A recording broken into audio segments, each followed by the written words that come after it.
Olá, minhas amigas, olá, meus amigos, bem-vindos a mais uma preleção do Centro Espírita Allan Kardec de Campinas.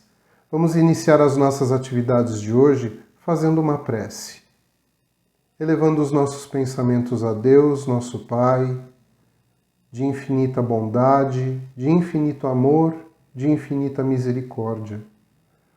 A Jesus, nosso Mestre e amigo maior, e aos bons amigos da espiritualidade, rogando a todos que nos inspirem, que nos iluminem, que nos auxiliem a ter olhos e ouvidos atentos para todos os ensinamentos que serão trazidos nesta preleção de hoje e que tenhamos também a inspiração e a sabedoria para colocar em prática cada um desses ensinamentos. Que assim seja. A preleção de hoje está no capítulo 11 do Evangelho segundo o Espiritismo, itens de 11 a 15, e o capítulo trata sobre amar ao próximo como a si mesmo. Como sabemos, Jesus resumiu os mandamentos da lei mosaica numa única frase: amar a Deus sobre todas as coisas e ao próximo como a si mesmo. Apesar desse resumo parecer simplificar o nosso caminho para alcançarmos a tão desejada evolução, ele de fato aponta não apenas para as atitudes contidas nos 10 mandamentos, mas destaca um esforço bem maior no que se refere ao nosso caráter, o nosso comportamento, ou seja, quem somos, como nos relacionamos com os outros e como estamos presentes no mundo. Amar a si próprio passa a ser uma condição essencial para que se possa então amar ao próximo. E para que isso aconteça, é indispensável conhecer-se a si mesmo, tarefa que não costuma ser fácil e muito menos simples. Além disso, a forma do meu auto-amor é o que configura a forma do meu amor para com os outros. Assim, se eu mantenho um amor torto por mim mesmo, ou seja, algo excessivamente tolerante ou excessivamente intolerante, também manifestarei uma forma torta de amar o outro. Pior ainda, se eu não me amo, por mais que me esforce para dedicar esse afeto e todas as ações que dele derivam para qualquer outra coisa ou ser que estejam fora de mim, o resultado sempre será uma forma hipócrita de afeto. Assim, começamos a nos deparar com nossas imperfeições e a necessidade de saber como lidar com elas, o que fazer delas, como superá-las. As instruções dos Espíritos em O Evangelho segundo o Espiritismo são excelentes alertas. Nos 2 primeiros tópicos que vamos versar hoje, Emmanuel e Pascal vêm nos chamar a atenção para o egoísmo, uma forma de amor exagerado ligado aos próprios interesses. Um exclusivismo, um orgulho, presunção, onde a pessoa se toma como referência para tudo e fica estabelecida a falta de consideração com o outro. Esse é o egoísmo. Essa é a chaga que não permite a evolução do nosso planeta, já que é a partir dele, do egoísmo e também do orgulho, que acontecem tantas mazelas nas relações humanas, na sociedade e na humanidade como um todo. É por conta do egoísmo que não vemos a dor e o sofrimento pelo qual passa o nosso irmão, e por conta do orgulho não conseguimos admitir a existência desse mal em nós. O Espírito Emmanuel, em 1861, deixa em sua mensagem um alerta sobre a grande necessidade de todos nós que nos intitulamos cristãos, seguidores dos ensinamentos do Mestre Nazareno, voltarmos nossa força e nossa coragem contra o egoísmo. Ele destaca que é preciso mais coragem para vencer a si mesmo do que para vencer aos outros. De fato, olhar para dentro de si e reconhecer as próprias deficiências é, na maioria das vezes, uma das mais dolorosas jornadas que o indivíduo pode empreender para encontrar a libertação através da verdade. Não falamos aqui dessas pseudo-verdades que, pelo orgulho e egoísmo, atendem apenas aos interesses próprios, mas da verdade universal, que tem como base as leis morais, leis divinas, que são imutáveis e, portanto, não se adaptam às vaidades e vontades individuais. Emmanuel chama ainda o egoísmo de monstro devorador de todas as inteligências, já que ele ataca a verdade e distorce a realidade segundo a vontade da pessoa egoísta. Desta feita, surgem comportamentos como o preconceito, a injúria, a maledicência, as negações, a intolerância, a exclusão, ou seja, falhas de caráter, de crenças e de valores irreais que geram atitudes e pensamentos opostos ao amor incondicional que devemos dedicar uns aos outros, conforme foi ensinado e exemplificado por Jesus, como caminho para nossa evolução e nossa felicidade. O egoísmo é, portanto, o antagonista da caridade. Pascal, outro espírito protetor que traz a sua mensagem no capítulo que estamos versando, aponta que precisamos lutar contra a couraça que nos impede de sensibilizarmos com as dores e sofrimentos dos nossos irmãos. Uma couraça que atravanca a solidariedade, a empatia e, principalmente, a caridade. Ele ressalta que a dureza de nossos corações mata os bons sentimentos. Meus irmãos, minhas irmãs, neste período da pandemia de Covid-19, fomos todos convocados a olhar para além de nós mesmos e entender que os resultados de tudo isso pelo que passamos e que ainda enfrentamos enquanto humanidade terrestre é resultado das ações individualistas. Cada um de nós é corresponsável pelo todo. Diferente do que deveríamos fazer, aparentemente os olhos, ouvidos e corações se fecharam mais ainda. O egoísmo e os interesses particulares tomaram conta de todo o cenário mundial. Raríssimas situações provocaram algum tipo de comoção cujo efeito durou muito pouco. E há muito tempo não víamos tantas pessoas em situação de miséria, abandono e desolação. Pascal é enfático em sua mensagem. Se a caridade reinasse na terra, o mal não teria mais predominância. Sem a caridade não haverá tranquilidade nem segurança na sociedade. Sem a caridade, o orgulho e o egoísmo abrem espaço para aqueles que se acham espertos, que querem levar vantagem, e nessa luta de interesses, alguém sempre sairá lesado. Ele recorda ainda que Jesus não repelia ninguém.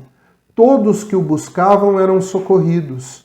E é a esse exemplo que devemos seguir, pois o egoísmo é a negação da caridade. As mensagens seguintes são assinadas por um espírito protetor e por Elisabeth de França, e também por Lamennais, tratando ainda da caridade, da sua relação com a fé e a importância de ambas na realização e vivência do amor ao próximo. Um dos pontos importantes a destacar dessas mensagens é a diferença entre um impulso generoso e a caridade.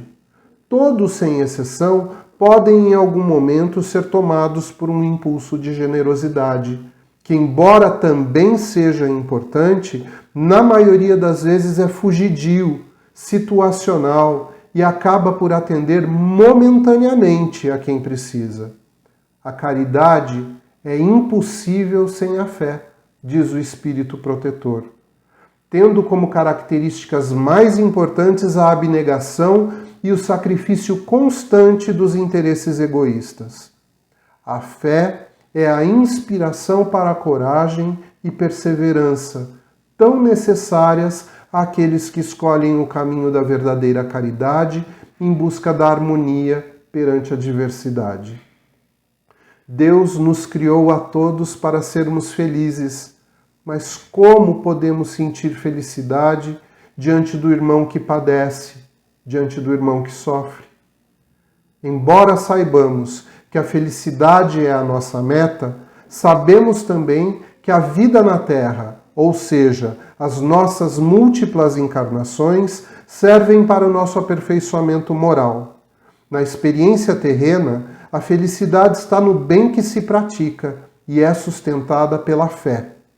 Percebam, se não é a aplicação prática da máxima ensinada por Jesus.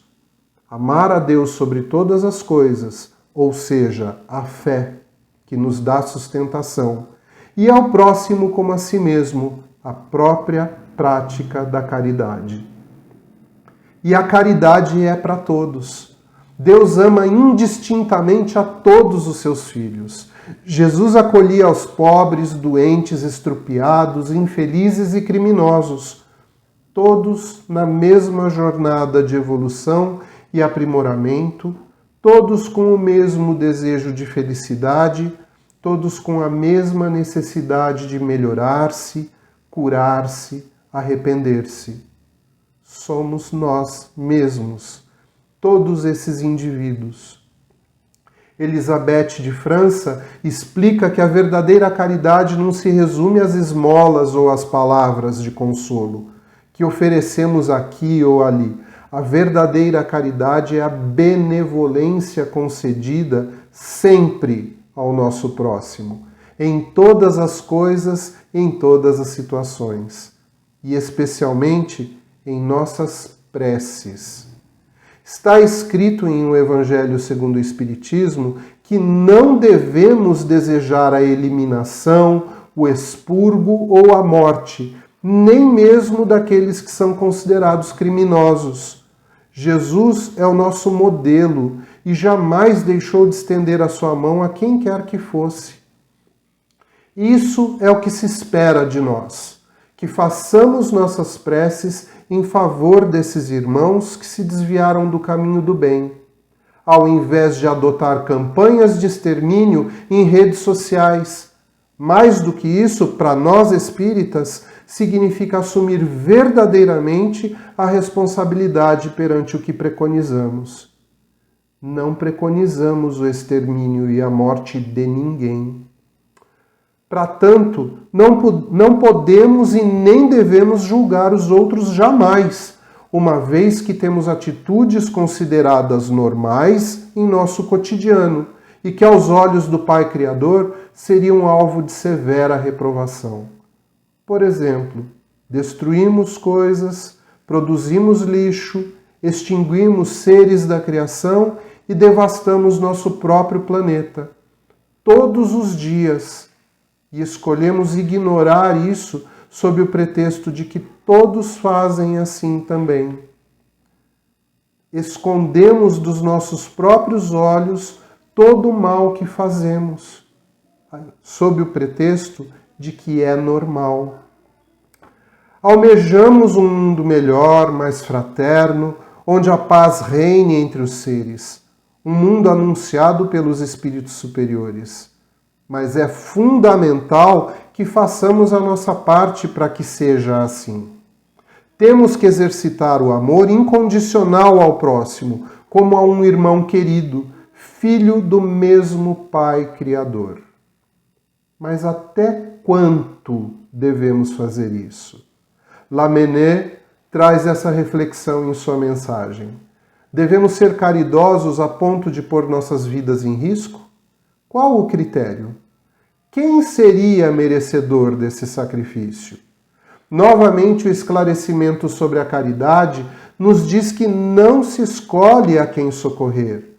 Nas palavras do amigo espiritual, o devotamento é cego. É considerado todo indivíduo merecedor da caridade, de socorro e de ajuda. Mesmo aquele que seja tratado como um inimigo, um malfeitor, um criminoso, é nosso irmão na criação e às vezes precisa viver essa experiência para modificar a sua conduta.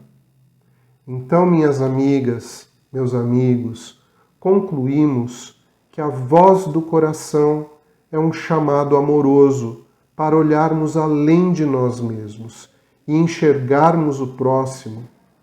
E a compaixão, essa é a verdadeira caridade.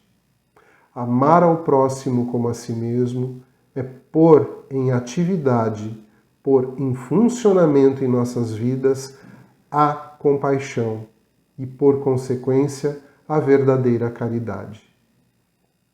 Essa é a mensagem que o Evangelho segundo o Espiritismo nos traz hoje. E agora eu convido a todos para que façamos juntos uma vibração.